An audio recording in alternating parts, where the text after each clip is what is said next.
வணக்கம், நான் suryathangaraj. நம்ம சூர்யாஸ் ஹோம்மேட் கேக்ஸில் விதவிதமான கேக் வகைகளெல்லாம் நாம் பார்த்துட்டு வரோங்க. அந்த வரிசையில் இன்றைக்கி நம்ம பார்க்க போகிறது நட்டி பபிள் கேக். இந்த கேக் பார்த்திங்கன்னா பூஸ்ட் ஃப்ளேவரில் இருக்கும். அப்புறம் நிறைய நட்ஸ் எல்லாம் போட்டு பண்ணுறதுங்க. ரொம்ப நல்ல டேஸ்டியான கேக் இது. இப்போ இந்த கேக்கை எப்படி செய்கிறது அப்படிங்கிறத பார்க்கலாங்க. அதுக்கு நம்ம ஃபஸ்ட்டு ஒரு டின்னை க்ரீஸ் பண்ணிக்கலாங்க. இந்த டின் பார்த்திங்கன்னா 6 inch டின் இது. ஆடி ரேப்பரோட பார்ச்மெண்ட் பேப்பர் தாங்க நான் இப்போ யூஸ் பண்ணியிருக்கிறேன். இந்த பார்ச்மெண்ட் பேப்பரை வச்சதுக்கப்புறமும் லைட்டாக ஆயிலில் க்ரீஸ் பண்ணி வச்சுக்கலாம். அப்போ கேக் நம்மளுக்கு எடுக்கும்போது ரொம்ப ஈஸியாக வரும்.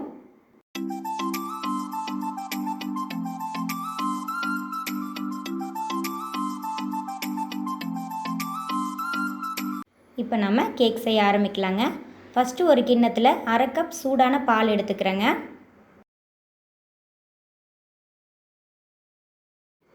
இதில் 1 ஸ்பூன் அளவுக்கு பூஸ்ட் பவுடர் சேர்த்துக்க போகிறேங்க. நல்ல சூடான பாலில் பூஸ்ட்டை மிக்ஸ் பண்ணியாச்சுங்க. அதுக்கப்புறம் இதில் 1 ஸ்பூன் அளவுக்கு பட்டர் சேர்த்துக்கிறேன். இது ரொம்ப பர்ஃபெக்டான அளவு அப்படின்ட்டுலாம் இல்லைங்க. 1 ஸ்பூனில் நீங்கள் எடுத்து சேர்த்துட்டா போதும். இது சேர்த்ததுக்கப்புறமா அந்த சூடான பாலில் இந்த பட்டர் நல்லா கரையிற வரைக்கும் நல்லா மிக்ஸ் பண்ணி தனியாக எடுத்து வச்சுக்கோங்க. அதுக்கப்புறம் ஒரு மிக்சிங் பவுலில் 1 கப் மைதா எடுத்துருக்குறேங்க. இது கூடவே 1 ஸ்பூன் பேக்கிங் பவுடரும் 1/2 ஸ்பூன் பேக்கிங் சோடாவும் எடுத்துருக்குறேங்க. இதை நம்ம இப்போ நல்லா சளிச்சிக்கலாம். சளிச்சதுக்கப்புறமா ஒரு தடவை நல்லா மிக்ஸ் பண்ணி வச்சுக்கலாங்க. அப்போ நம்மளுக்கு கேக் பேக் ஆகி வரும்போது நல்லா ஈவனாக பேக் ஆகி வரும். இந்த மாதிரி சின்ன சின்ன விஷயங்களை கூட நம்ம கவனித்து பண்ணணுங்க.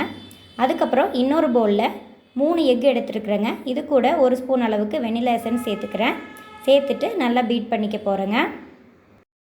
இதை ஒரு 10 நிமிஷத்துக்கு பீட் பண்ணணும். நம்ம பீட் பண்ணும்போது அந்த எல்லோ கலர் மாதிரி லைட் எல்லோ கலராக மாறணும். அது வரைக்கும் நல்லா பீட் பண்ணிக்கோங்க.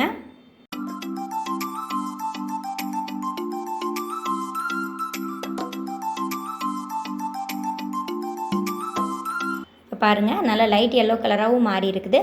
நல்ல ஃபோமியாகவும் எக் வந்திருக்கு. இந்த டைமில் 1 கப் பவுடர் பண்ண சுகர் நான் கொஞ்சம் கொஞ்சமாக சேர்த்துக்க போகிறேங்க. ஒரு 3லேருந்து 4 போர்ஷன்ஸாக பிரித்து சேர்த்துக்கோங்க.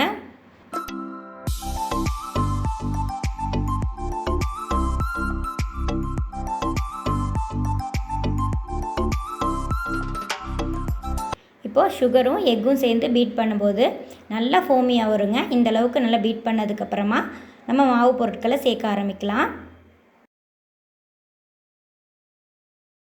முட்டை நல்லா பொங்கி வந்துருக்குதுங்க. இந்த டைமில் இந்த முட்டை கலவை கூட நம்ம ஏற்கனவே கலந்து வச்சுருக்கிற மாவு பொருட்களும் அப்புறம் நம்ம சூடான பாலில் பூஸ்ட்டும் வெண்ணையும் கலந்து வச்சோம் இல்லைங்களா, இதையும் இந்த 3ஐயும் கொஞ்சம் கொஞ்சம் போர்ஷன்ஸாக சேர்த்து இந்த முதல்ல கலந்து வச்சுருக்க முட்டை கலவை கூட நம்ம சேர்த்து மிக்ஸ் பண்ணலாங்க. நம்ம மிக்ஸ் பண்ணும்போது ரொம்ப ஸ்லோவாக தான் மிக்ஸ் பண்ணணும். ஒரு 4லேருந்து 5 தடவையாக கூட நான் இந்த மாவு பொருட்களையும் அந்த பால் கலவையும் சேர்த்து கலந்துக்கலாம்.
இப்போ நல்லா மிக்ஸ் பண்ணதுக்கப்புறமா நம்ம ஏற்கனவே க்ரீஸ் பண்ணி வச்சுருக்கிற டின்னில் இந்த மாவை நம்ம உள்ளே ஊற்றிக்கலாங்க.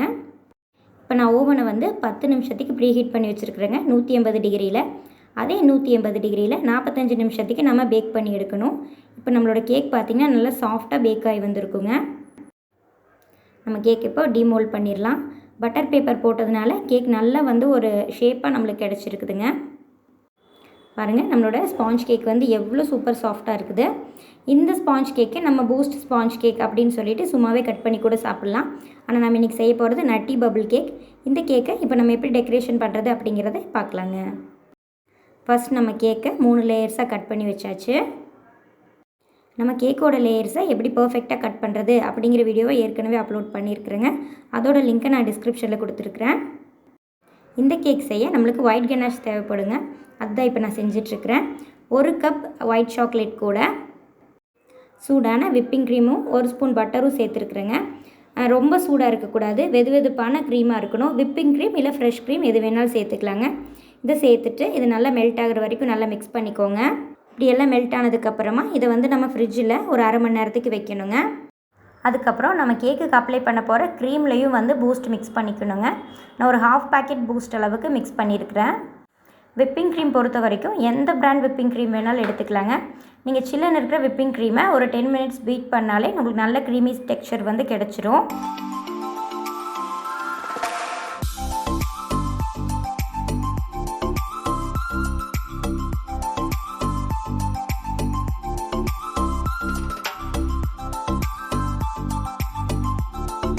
அதுக்கப்புறம் நம்ம ஸ்பாஞ்ச் கேக்கை நனைக்கிறக்கும் ஒரு பூஸ்ட் மில்க் வந்து ரெடி பண்ணுங்க. அதுக்கு நான் வந்து 1 கப் அளவுக்கு ஹாட்டான மில்கில் பூஸ்ட் வந்து மிக்ஸ் பண்ணி எடுக்க போகிறேங்க. ஒரு 1/2 பாக்கெட் பூஸ்ட் வந்து நான் யூஸ் பண்ணியிருக்கிறேன். இது நம்ம வீட்டில் பூஸ்ட் ப்ரிப்பேர் பண்ணுவோம்லங்க, அதே ப்ரொசீஜர் தான் இதுக்கும். 1 கப் பால் வந்து இந்த கேக்குக்கு வந்து தேவையான அளவு இருக்கும். அதனால நான் 1 கப் பாலில் பூஸ்ட்டும் சுகரும் ஆட் பண்ணி இதை மிக்ஸ் பண்ணிக்கிறேன்.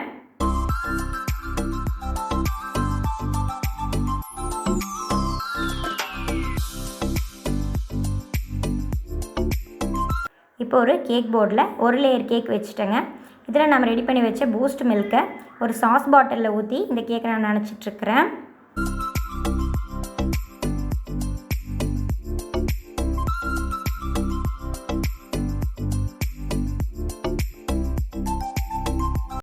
இதுக்கு மேலே நம்ம ரெடி பண்ணி வச்சுருக்கிற பூஸ்ட் க்ரீமும் அப்ளை பண்ணிக்கிறேங்க.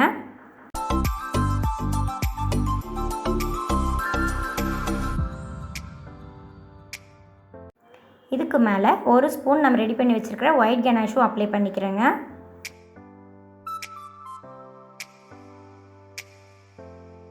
அப்புறம் இந்த கேக்குக்கு வந்து நட்ஸும் சாக்கோ சிப்ஸும் சேர்த்துக்கணுங்க. நான் முந்திரி பாதாமை 1-2 உடச்சிட்டு அது சேர்த்துருக்குறேன். அது கூட ஒயிட் சாக்கோ சிப்ஸும் பிளாக் சாக்கோ சிப்ஸ் 2மே எடுத்துருக்குறேன். இதை நான் வந்து ஒவ்வொரு லேயருக்குள்ளேயுமே வந்து போட போகிறேங்க.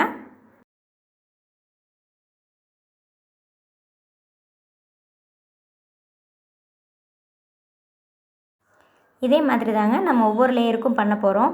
இந்த கேக் பார்த்திங்கன்னா உங்களுக்கு நான் இந்த அசம்பிள் பண்ணும்போதே உங்களுக்கு தெரிஞ்சிருக்கும். பூஸ்ட் மில்க்கு, பூஸ்ட் ஸ்பாஞ்சு, அப்புறம் நிறைய நட்ஸு, ஒயிட் கனாஷ் இதெல்லாம் போடும்போது இந்த கேக்கோட டேஸ்ட்டு சொல்லவே வேண்டாங்க, ரொம்ப ரொம்ப நல்லாயிருக்கும்.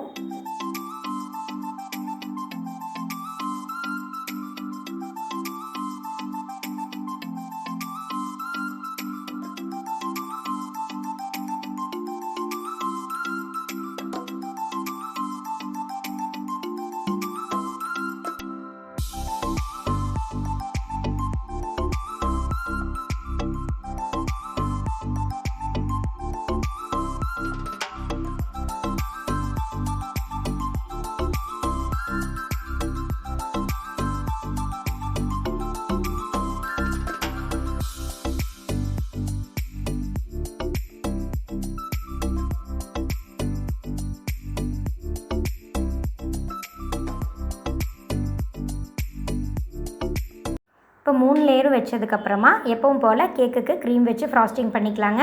இந்த ஃப்ராஸ்டிங்க்கும் வந்து நான் பூஸ்ட் க்ரீம் தான் யூஸ் பண்ணியிருக்கிறேன்.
இப்போது கேக்கு க்ரீம் அப்ளை பண்ணியாச்சுங்க.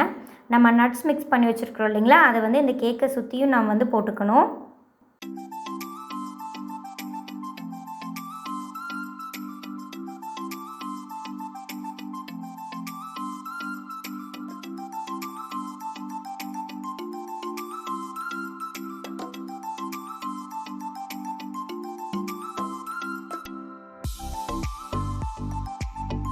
அதுக்கப்புறம் நம்ம ரெடி பண்ணி வச்சுருக்கிற ஒயிட் கனாஷை ஒரு பபுள் ஷேப்பில் நான் பண்ண போகிறேங்க.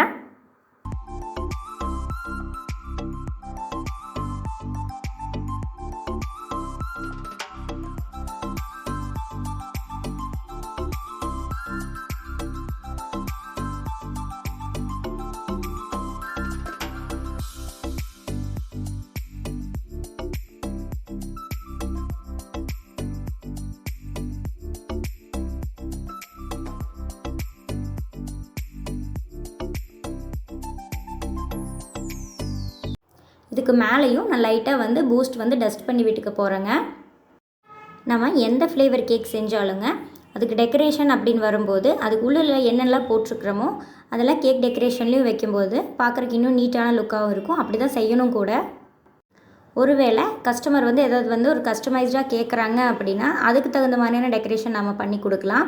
அப்போ நம்ம கேக்கோட ஃப்ளேவரை க்ரம் கோட்டோடு நிறுத்திட்டு மேலே டெக்கரேஷன் அவங்களுக்கு பிடிச்ச மாதிரி மாற்றிக்கலாம். அவங்க கேட்காத பட்சத்தில் அந்த கேக்குக்கு என்ன ஃப்ளேவர் கொடுத்துருக்குறோமோ அதே டெக்கரேஷன் தாங்க நம்ம வெளியவும் பண்ணணும். இந்த ஒயிட் கனாஷை வந்து நான் மறுபடியும் ஏன் இப்படி வச்சிட்ருக்கிறேன்னா அந்த பபிள்ஸ் வந்து நல்லா தெரியுங்கிறக்காகங்க.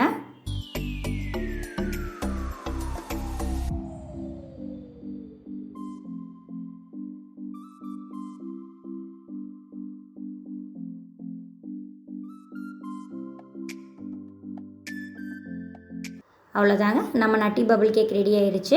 இது இன்னும் அழகாக்கணும் அப்படிங்கிறக்காக 2 சாக்லேட் கார்னிஷ் வந்து மேலே வச்சுக்கிறேன். இந்த கேக் செய்கிறத பார்க்கும்போதே தெரிஞ்சிருக்குங்க இந்த கேக் எவ்வளோ டேஸ்டியான கேக்குன்னு சொல்லிட்டு. கண்டிப்பாக இந்த கேக்கை எப்படி இருக்குது அப்படின்னு செஞ்சு பார்த்துட்டு எனக்கு கமெண்ட்ஸில் சொல்லுங்கள். இந்த வீடியோ உங்களுக்கு பயனுள்ளதாக இருந்திருக்கும் நம்புறேங்க. சீக்கிரமாகவே நான் உங்களை அடுத்த வீடியோவில் சந்திக்கிறேன். நன்றி, வணக்கம்.